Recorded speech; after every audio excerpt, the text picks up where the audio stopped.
So after all the activities, we'll be seeing now how to add a sitemap to our website and how to create feeds for blog post. Here we'll be using RSS feed. RSS stands for really simple syndication. We will see it how it works by doing it. So let's start with the first activity, adding a sitemap to our website. Django comes with a sitemap framework which allows us to generate sitemaps for our site dynamically. But before that, what is sitemap? Sitemap is an XML file which tells our search engines about pages of our website, their relevance, how frequently they are updated. Using sitemap, we can make our website more visible in search engine ranking. And this is the most important feature, because if you are making a site, you want to be visible on internet. The people around you should know that your site also do the same activity. Hence, sitemap is a very important feature for our website.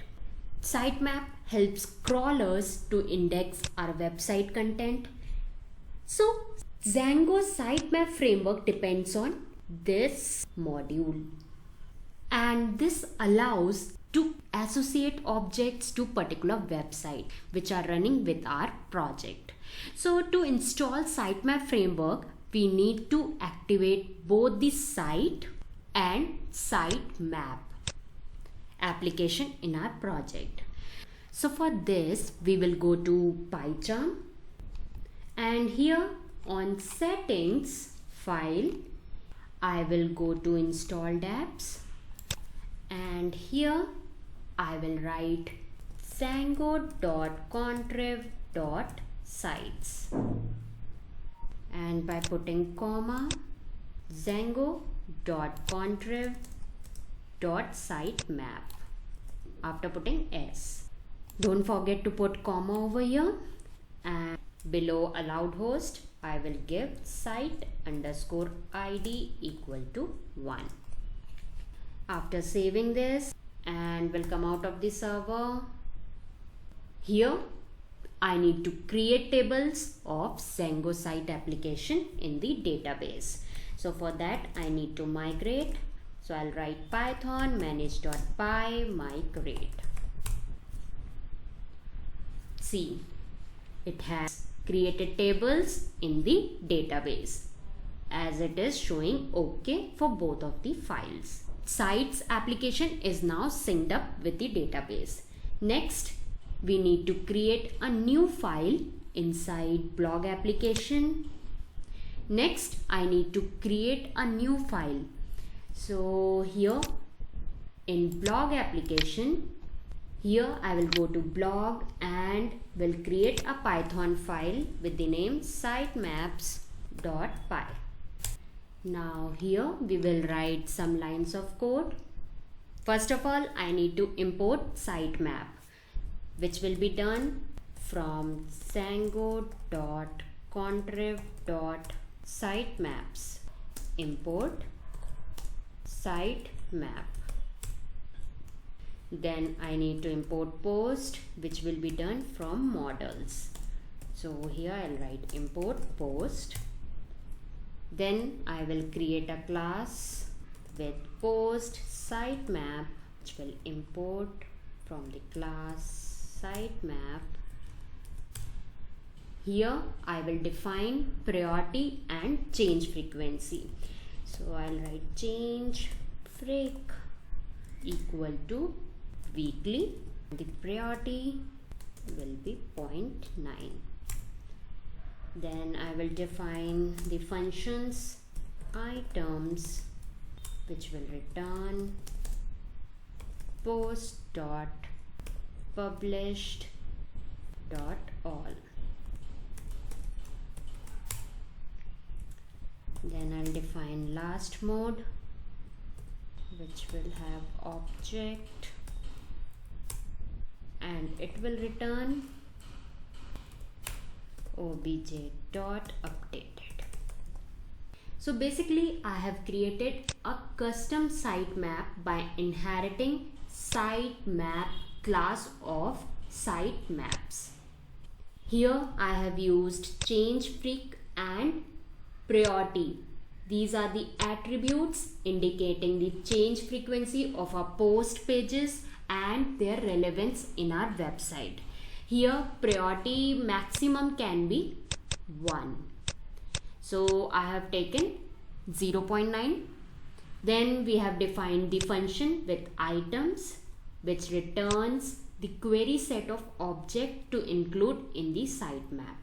By default, Django calls get underscore absolute URL. This method we have defined on each object to retrieve its URL. Here we want to return post.publish.all. Then the second function, last mode, it receives each object returned by items and it will return the object which were modified. So both change frequency and priority attributes can be either method or attributes. Finally, we just need to add our sitemap URL. So for that, I will go to URLs under NetsetOS blog, URLs, and this will be our main page URL. So first of all, I need to import sitemaps. So the same statement, I need to import from django.contrib.sitemaps.views, and here I'll import sitemap. Then from blog.sitemaps import post sitemap. Then here I'll create sitemaps is equal to post sitemap. Then under URL patterns, I'll define one more path which will have sitemap.xml and the sitemap, and here sitemaps will have sitemap and the name will be django.contrib.sitemaps.views with sitemap. So here we have included the required import, sitemap and post sitemap. Here we have defined a dictionary of sitemaps. Then we defined the URL pattern that matches sitemap.xml and uses the sitemap view. Now the sitemap dictionary will be passed to sitemap view.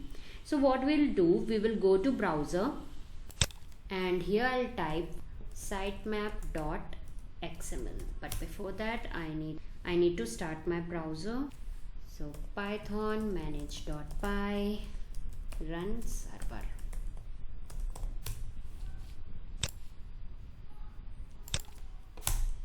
I'll refresh it and here you can see the URL for each post has been calling its get absolute URL. Here you have weekly change frequency, priority, attributes which are taken from post sitemap class, last mode attribute corresponds to the post updated date field, and here the domains are used to build URL example.com. The domain comes from site object stored in the database. So this default object was created when you sync the site framework with your database. Now what I'll do, I'll go to admin and here we got sites. When I click on here, you will have a screen like this, example.com. Here if you see the list display administration view for the sites framework. In order to generate URL that exist in our local environment, we need to change the domain to localhost 8000. I'll save it so that the URL displayed in your feed will now be built using this host name. in a production environment. So we'll be using our own domain name for the site framework. Now we will create feeds for our blog post.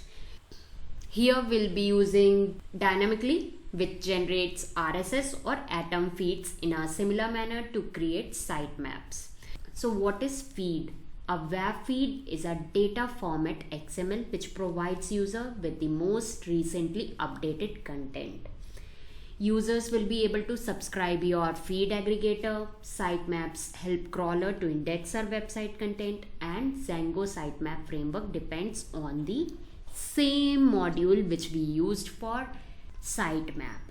So as we created sitemap Python file, here also I'll go to PyCharm, and inside blog I'll create one more Python file with the name feeds.py.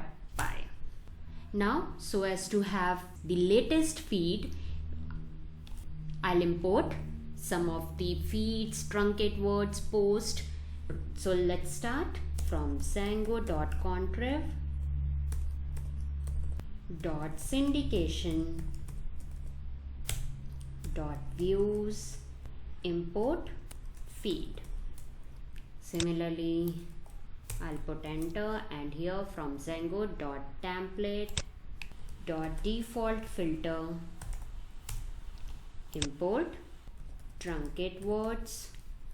Then from django.urls import reverse lazy, and then we will import post from .models. Now I will make a class with the latest post feed, and here I'll call this feed, which will have first of all title. Let's keep it Netset OS tutorials. Link will be reverse lazy taken from blog post underscore list. Then description will be new post of my blog. We'll change accordingly. If I don't feel good, we can change then and there. Then I'll call items, which will do the same, return post.publish.all starting from 0 to 5th. Then I'll call item underscore title, which will return item.title, and then we will call item description, which will return truncate words item.body. First of all, we subclass the feed of the syndication framework. Then the title, link, description attributes corresponds to the title, link and description of RSS element. RSS elements are most relevant to the blogging world. So we'll be making use of RSS. Here we also used reverse underscore lazy to generate URL for the link attribute. Here we must have also used reverse, but reverse allows us to build URLs by their name, and we need to pass optional parameter. The reverse lazy, on the other hand, is a lazily evaluated version of reverse. It allows us to use a URL reversal before the project URL configuration is loaded. Then we have defined item function, which retrieves the object to be included in the feed. Here we are retrieving last 5 published posts for this feed. Then we have used the method item title, which will receive each object received by item and will return the title of item. Same with item description, but it will return the description of blog post with the first 30 words. Now the next most thing, we'll go to URLs inside blog, and here I'll import first of all latest post feed, which we have recently made. So I'll write from .feeds import latest post feeds. Then Inside URL patterns, I will make a path for feed, latest post feed function, and here name will be post underscore feed, and after that I'll put comma. As we have done for sitemap, the same XML file will be published. Let's see by going to browser, and here I'll write blog feed. Here this is the XML version. Now if I open the same URL in RSS client, you will be able to see your feed with a user-friendly interface. So the final step is to add a feed subscription link to the blog sidebar. So for that I will go to templates base.html. Let's see where we can feed. I'll go to blog. Let's put this under I have written 9 posts so far. Below this P, or above latest post. So I'll make a P tag for paragraph, and here I'll give link href. I'll have URL. Let's give space over here, and here I'll define blog for post underscore feed, and here I'll write subscribe to my RSS feed, and here I'll give space. Let's check it out. So I'll go to browser, and here I'll refresh it. Wow, we got subscribe to my RSS feed. So here in this video we have seen how we can add RSS feed subscription link to our sidebar. Now in the next video we will add full text search to our blog. Thank you.